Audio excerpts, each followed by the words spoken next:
सो 12th वाले बच्चों, again welcome you all on our YouTube channel. आपने 12th कंप्लीट कर ली है, अब आप कॉमर्स की हो और सोच रहे हो कि मैं चार्टर्ड अकाउंटेंट बनूंगा, या फिर आपकी फैमिली में आपको बोला जा रहा है कि आप सीए कर लो। तो आखिर सीए है क्या? और अगर आप चार्टर्ड अकाउंटेंट बनना चाहते हैं और जानना चाहते हैं कि सीए कोर्स में एडमिशन कैसे लें, एलिजिबिलिटी क्या है, फीस कितनी है और कितने साल का कोर्स है, तो इस वीडियो को ज़रूर एंड तक देखना, क्योंकि मैं बताने वाली हूँ सीए 5 ईयर कोर्स के बारे में A to Z इन्फॉर्मेशन। अब वीडियो स्टार्ट करने से पहले अगर आपने अभी तक हमारा चैनल सब्सक्राइब नहीं किया है तो सब्सक्राइब करके बेल आइकन को प्रेस कर लीजिए, क्योंकि आगे और भी यूजफुल वीडियोस आने वाली हैं। सीए यानी चार्टर्ड अकाउंटेंसी इंडिया का सबसे प्रतिष्ठित और हाई पेइंग प्रोफेशन में से एक। इस कोर्स को ICAI यानी institute of chartered accountants of India conduct करता है। सीए बनने के लिए आपको 3 लेवल्स क्लियर करने होते हैं, ये आप समझो। CA foundation, CA intermediate and CA final. और साथ में करना होता है 2 ईयर का आर्टिकल से, यानी कि जो प्रैक्टिकल ट्रेनिंग है आप कह सकते हो। अब बात करते हैं एलिजिबिलिटी, कौन कर सकता है अप्लाई।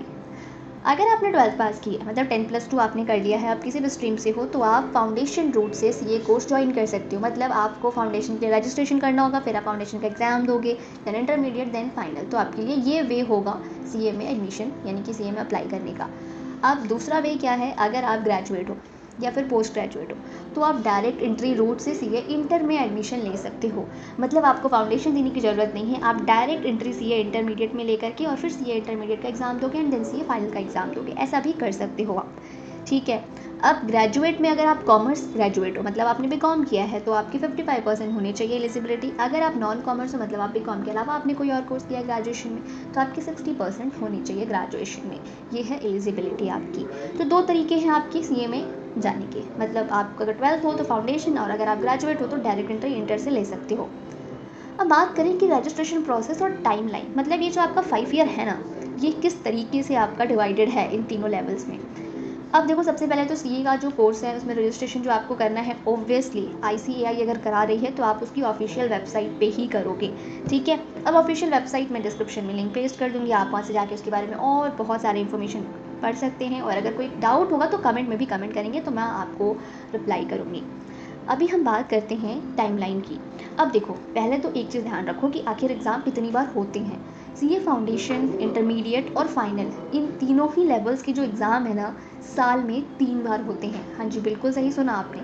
2025 से पहले यानी कि 2025 से पहले तक 24 तक साल में 2 बार एग्ज़ाम होते थे। सीए फाउंडेशन का एग्ज़ाम 2 बार, जून और दिसंबर में। सीए इंटर और फाइनल का एग्ज़ाम मई और नवंबर में साल में 2 बार होते थे। लेकिन अभी आपके 2025 से ये एग्ज़ाम्स साल में 3 बार होने लगे हैं, मतलब आप 3 बार दे सकते हो। ठीक है, तो आपके लिए ही फ़ायदा है। अब कोर्स ड्यूरेशन और फीस स्ट्रक्चर की बात करते हैं। तो पहला स्टेप हमें लेना है सीए फाउंडेशन में रजिस्ट्रेशन करके। तो रजिस्ट्रेशन के लिए लगते हैं आपके 10,000। सीए फाउंडेशन का ये सिर्फ रजिस्ट्रेशन आप कर रहे हैं। रजिस्ट्रेशन करने के बाद आप कोचिंग ज्वाइन करते हो, वो आप खुद की फीस पे करते हो। यहाँ पे जो आपको 10,000 में बुक्स मिलती हैं, जिससे आप सेल्फ स्टडी करके पढ़ाई करो, या अगर कोचिंग करना चाहते हो तो कोचिंग कर सकते हो। कोचिंग में ऑलमोस्ट आपके 25 to 30,000 तक आपको पे करना पड़ता है। तो रजिस्ट्रेशन के लिए जो आपको देना है, जो नेसेसरी है, वो है 10,000। अब फर्दर कोचिंग के लिए आप कितना पे कर रहे हो, कैसे कर रहे हो, वो आपके ऊपर डिपेंड करता है। रजिस्ट्रेशन के बाद आपको बुक्स प्रोवाइड कर दी जाएंगी। आपने सीए फाउंडेशन एग्जाम दिया, उसके बाद आपको करना है सीए इंटरमीडिएट में रजिस्ट्रेशन में सीए इंटर के रजिस्ट्रेशन में आपको ऑलमोस्ट 18,000 to 20,000 रजिस्ट्रेशन के टाइम, दोनों ग्रुप्स के लिए। मतलब देखो, सीए इंटर में ना आपके 2 ग्रुप में पेपर्स होते हैं, मतलब ग्रुप 1 में आपके सब्जेक्ट्स होंगे 3 और ग्रुप 2 में 3 सब्जेक्ट्स होंगे, तो आपको पेपर देने होते हैं। तो इन दोनों ग्रुप्स का रजिस्ट्रेशन एक साथ आप करते हैं और ऑलमोस्ट 18,000 to 20,000 आपको पे करना होता है। समझ गए? अब कोचिंग के लिए अगेन आपको कितनी भी फीस पे करनी है, क्या करना है, कैसे करना है, ये सब आप अपने अकॉर्डिंग करेंगे। यहाँ पे आपको इंस्टीट्यूट की साइड से बुक्स प्रोवाइड कर दी जाएंगी, जो आप रजिस्ट्रेशन करोगे 18 to 20,000 पे करके। आपने इंटर का एग्जाम दे दिया, अब फाइनल करना है आपको सीए फाइनल में रजिस्ट्रेशन। तो सीए फाइनल में आप रजिस्ट्रेशन करने के लिए ऑलमोस्ट 22,000 तक पे करते हैं। ठीक है। अब आपकी जो है आर्टिकल सिर्फ ट्रेनिंग, जो आपकी प्रैक्टिकल ट्रेनिंग होती है, इस वक्त में आपको जो 2 ईयर की आप ट्रेनिंग करोगे, इसमें आपको मंथली स्टिपेंड मनी भी मिलती है, ऑलमोस्ट 10 to 15,000, डिपेंड करता है आप कहाँ पे वर्क कर रहे हो। एंड सीए के अंडर में ही आपको वर्क करना होता है, तो डिपेंड करेगा आपने कहाँ पे ज्वाइन किया हुआ है। तो फाउंडेशन के रजिस्ट्रेशन में आपने 10,000 पे किया, इंटर के रजिस्ट्रेशन में आपने 18,000 to 20,000 पे किया, एंड फाइनल के रजिस्ट्रेशन में आपने 22,000 पे किया। ठीक है। अब बात कर लेते हैं हम सिलेबस और सब्जेक्ट की, बट इससे पहले हम एक बार टाइमलाइन देख लेते हैं और ड्यूरेशन देख लेते हैं। अब देखो, टाइमलाइन के लिए ना आपको एक रोड मैप दिख रहा है। स्क्रीन पे अगर आप देख रहे हो तो आपको एक रोड मैप दिख रहा है। इस रोड मैप में सारी चीज़ें क्लियर है। 12th के बाद आपने फाउंडेशन रूट से अगर स्टार्ट किया तो आप रजिस्ट्रेशन करोगे और यहाँ पर ड्यूरेशन आपका होता है 6 मंथ। 6 मंथ आपको प्रिपरेशन करने के लिए मिलता है, जिसमें आपके 4 सब्जेक्ट्स हैं, accounting, business law, business economics and quantitative aptitude. ये आपको पेपर इन चारों सब्जेक्ट के देने होते हैं सीए फाउंडेशन में और 6 मंथ में आप प्रिपरेशन करके देते हो।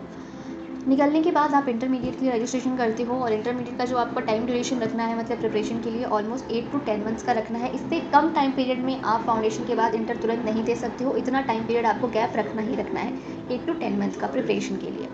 दोनों ग्रुप्स होंगे, 2 ग्रुप्स में टोटल आपके 6 पेपर्स होंगे। ग्रुप 1 में आपके होंगे advance accounting, corporate and other laws, taxation, income tax plus GST. Group 2 में आपका cost and management, accounting, auditing and ethics, financial management and strategic management, ये होगा ग्रुप 2 में आपका। ठीक है, इसमें आपने टोटल टाइम दे दिया 8 to 10 मंथ्स। इसके बाद आप एक करते हो आर्टिकलशिप से पहले, मतलब इंटरमीडिएट के बाद आपको आर्टिकलशिप करनी है, बट आर्टिकलशिप से पहले आप ICI TSS ट्रेनिंग करते हो जो कि आपकी 4 वीक्स की होती है, जिसमें आप IT and soft skills training लेते हो। फिर आप करते हो अपना आर्टिकलशिप जो कि 2 ईयर का है आपका, और इसमें आपको क्या करना है, CA के अंडर में काम। फिर आप फाइनल CA फाइनल के लिए रजिस्ट्रेशन करते हो और CA फाइनल के लिए जो आप रजिस्ट्रेशन करोगे उसमें आप टोटल टाइम लेते हो 6 to 8 मंथ का, मतलब उसकी जो आपको गैप रखना है ना आर्टिकल सबसे फाइनल एग्जाम देने तक का 6 to 8 मंथ का रखना है। ये चीज़ें क्लियर कर लो। फिर आपने उसके बाद ट्रेनिंग भी करनी है CA फाइनल एग्जाम के पहले, जो आपकी AICI TSS ट्रेनिंग कही जाती है, 4 वीक्स की होती है, जिसमें आप एडवांस IT एंड MCA सीखते हो और उसके बाद फाइनली आप CA फाइनल एग्जाम में अपीयर होते हो। ठीक है, यहाँ पे बहुत सारे बच्चों के कुछ कॉमन क्वेश्चंस होते हैं, वो मैं क्लियर कर देती हूँ। अगर आप एग्जाम की प्रिपरेशन कर रहे हो, उसमें आपने सबसे पहला अपना CA फाउंडेशन का एग्जाम दिया। CA फाउंडेशन के बाद आपको CA इंटर का एग्जाम देना है, आपने CA इंटर का भी एग्जाम दिया, और अगर CA इंटर के एग्जाम में सपोज फेल हो जाते हो तो क्या दोबारा CA फाउंडेशन एंड फिर CA इंटर देना होगा? नहीं, ऐसा नहीं होता। CA के एग्जाम्स में आप यहाँ पे फाउंडेशन एक बार दे चुके हो, आपका रिजल्ट आ गया है, उसके बाद आप कितनी बार भी इंटरमीडिएट में फेल होते हो तो आप अगेन अगेन सिर्फ इंटरमीडिएट दोगे। इवन इंटरमीडिएट में आप जो ग्रुप 2 हैं आपके, उनके एग्जाम आप एक ग्रुप करके भी दे सकते हो। सेम ऐसा आपका है कि अगर आपने CA इंटर का एग्जाम दिया, पास हो गए, और फिर CA फाइनल में फेल हो जाते हो तो दोबारा आपको CA फाउंडेशन से स्टार्ट नहीं करना है, आपको सिर्फ और सिर्फ CA फाइनल का ही एग्जाम अगेन अगेन दे करके आपको क्लियर करना है। ठीक है, तो यहाँ पे कुछ भी ऐसा फाउंडेशन नहीं है कि आपको अगेन स्टार्ट से करना है लाइक UPSC, तो don't be worry and panic बिल्कुल नहीं होना है। साल में 3 बार हो रहा है पेपर, तो रिलैक्स रहो। कोई भी डाउट है कमेंट सेक्शन में जरूर कमेंट करना। तो मिलते हैं नेक्स्ट वीडियो में। Till then keep watching, keep learning. Channel को सब्सक्राइब जरूर कर लेना। Okay, bye bye.